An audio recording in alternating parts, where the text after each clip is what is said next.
Bonjour à tous. Aujourd'hui, je vais vous parler d'un reportage que j'ai fait avec les groupements commandos parachutistes qui, je vous le rappelle, font partie du deuxième cercle du commandement des opérations spéciales. On a été en alerte au moment des événements en Afrique. Ouais.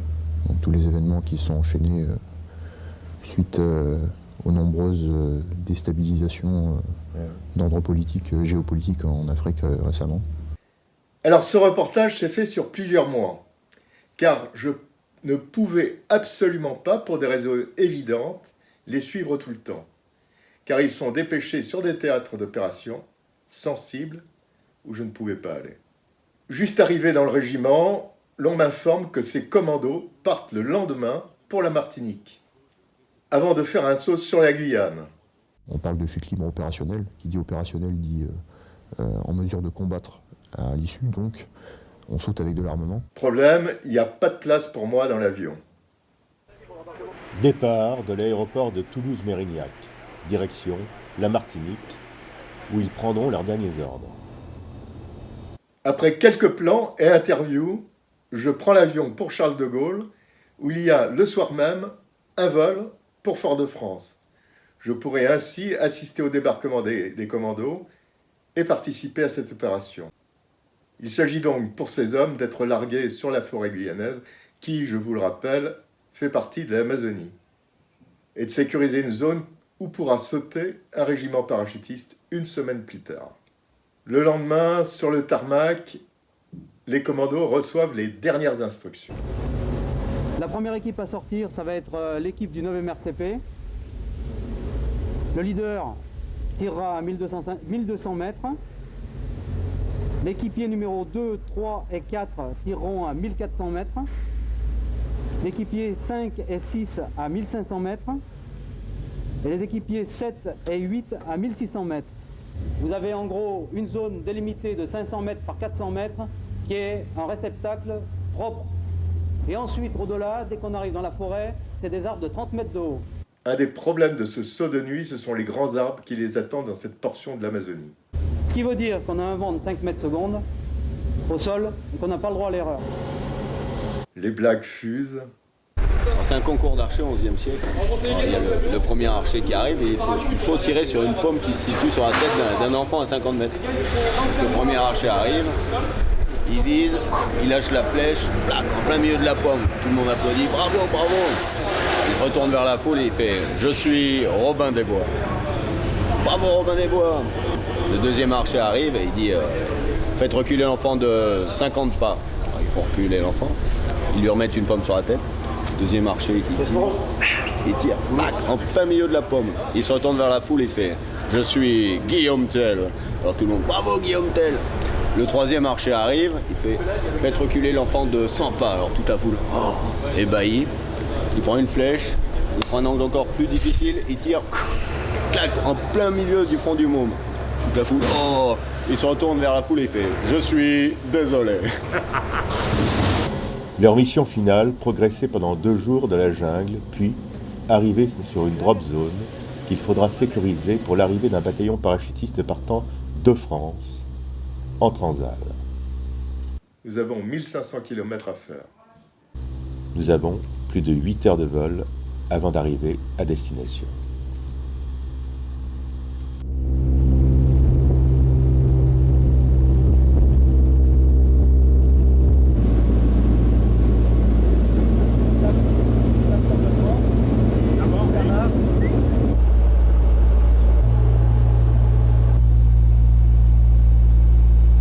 C'est un saut de nuit à 4000 mètres d'altitude. 20 minutes de langage, 20 minutes.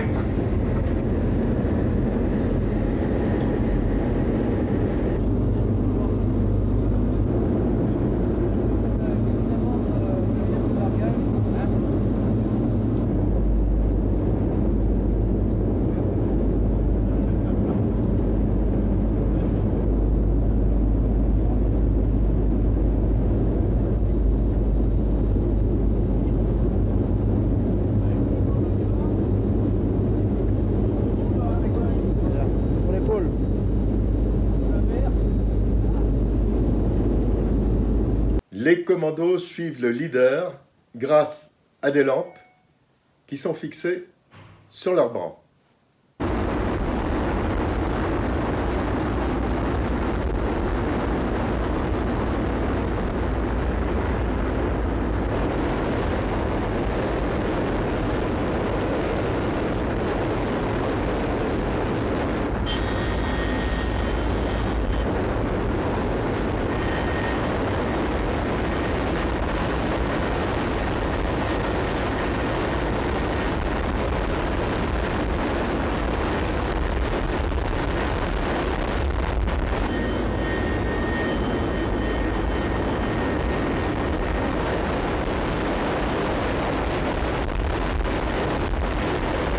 Arrivé sans problème, pas d'accident.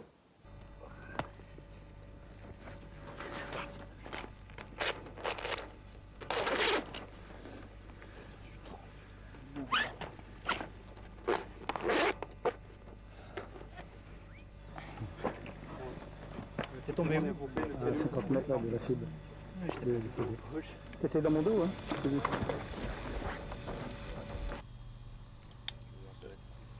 Heureusement, personne n'a eu d'accident. Pourtant, le saut était risqué. Les grands arbres de la forêt amazonienne n'étaient qu'à une centaine de mètres du point d'arrivée. Il a plu pendant toute la nuit. C'est très, très humide. Il y a eu pas mal d'humidité quand même. Il y a même plu un peu pendant la nuit. Là. Il y a une humidité résiduelle qui est importante.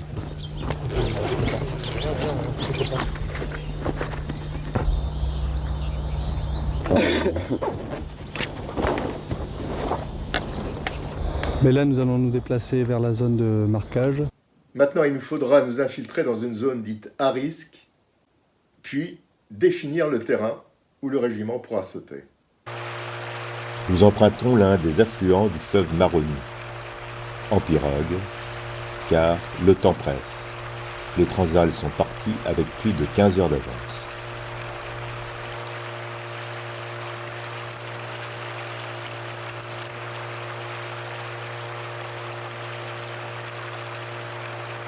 Cela fait maintenant 36 heures que nous avons quitté Toulouse. Les GCP se doivent de pouvoir intervenir n'importe où dans le monde, dans le délai le plus court possible.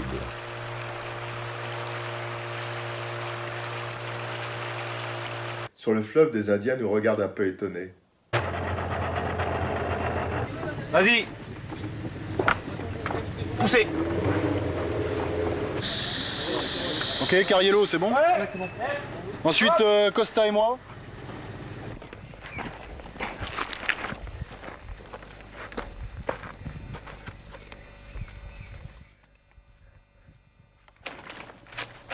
Enfin la pause, il faut construire des abris de fortune pour se préserver des pluies tropicales.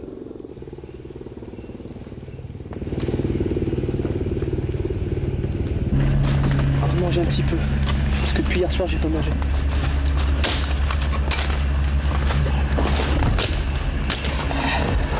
Voilà, on est installé pour la nuit. Qu'est-ce que vous faites là?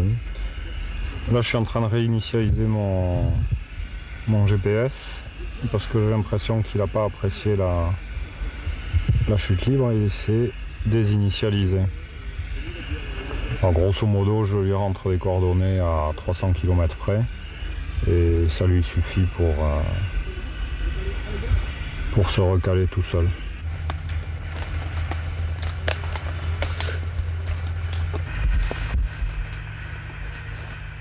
Les opérations de protection du lieu de largage ne pourront pas être filmées pour des raisons de sécurité.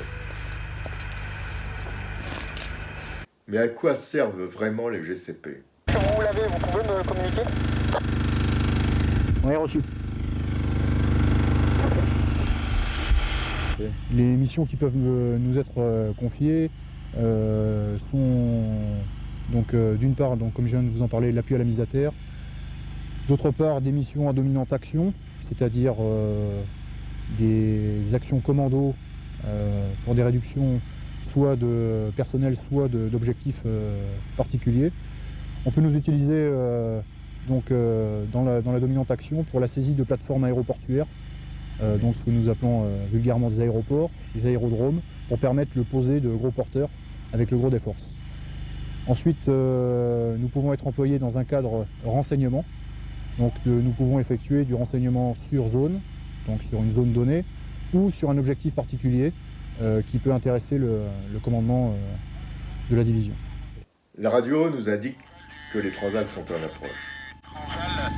Donc compte tenu de la météo, on a un petit peu changé notre procédure. On va arriver dans un premier temps à 90 degrés de la zone de saut. Passage en rampe arrière pour un retour. Donc je vous rappellerai pour les fumigènes. Allez, bien reçu.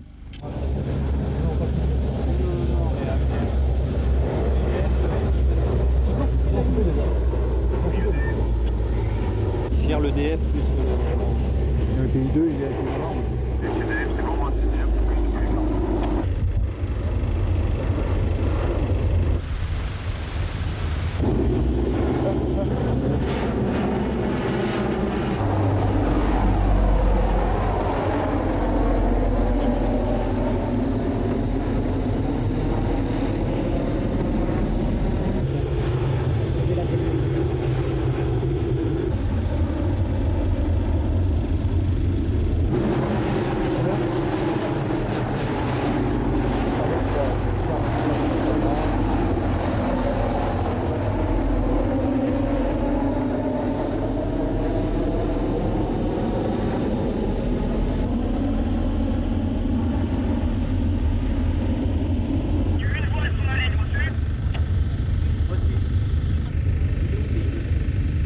l'adjudant.